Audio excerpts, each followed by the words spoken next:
Unang-una sa lahat, dapat tamang pagkakahawak sa inyong lapis, paislan po siya at dapat may tasa yung lapis ninyo tulad ng ganito.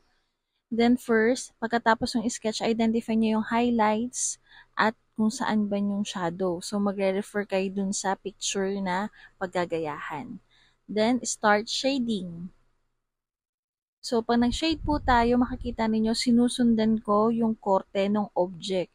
At ang object natin ay pabilog or circle. Kaya naman ang pag-shade ko ay parang pa letter C hanggang sa mabuo yung bilog. So, unti-unti po yung letter C, unti-unti nagsasarado po yung letter C, kaya po siya nagiging circle. Pansinin ninyo, wala pong outline mismo yung bilog, sketch lang po. Nagkakaporma lang po siya ng bilog dahil sa pagkakashade ko, pero wala pong outline or pag sinabi nating outline, walang linya mismo yung pagkakabilog po niya. Yan po ay yung pagkakashade lang po, kaya po naging pabilog po siya.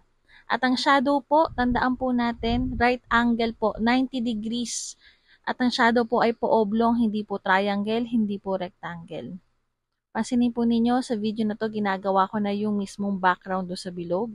Mas nagkakaroon ng shape ng bilog o mas nade-define yung pagkakabilog niya dahil sa background niya sa likod. Sa right side o yung upper right, darker yung part na yon. Tapos sa left side naman ay lighter yung part ng background. Dahil po yung sa left side po ng bilog natin ay dark po yun banda. So pansinin nyo mabuti yung reference po. Kaya po siya may reference. When you say reference, ito po yung magiging guide at yun po yung kailangan po nating gayahin sa mga drawings po natin. Ayan. So, maaari niyong balik-balikan po. Halimbawa, kulang pa po ng pagkakador. Pwede niyo po siyang balikan. Basta dapat smooth yung pagkakashade po ninyo. At ang susi po dyan is yung pagkakahawak ng lapis. Pangalawa, yung tasa ng lapis. Pangatlo, syempre, yung pressure o yung pagkakadiin ninyo dun sa lapis.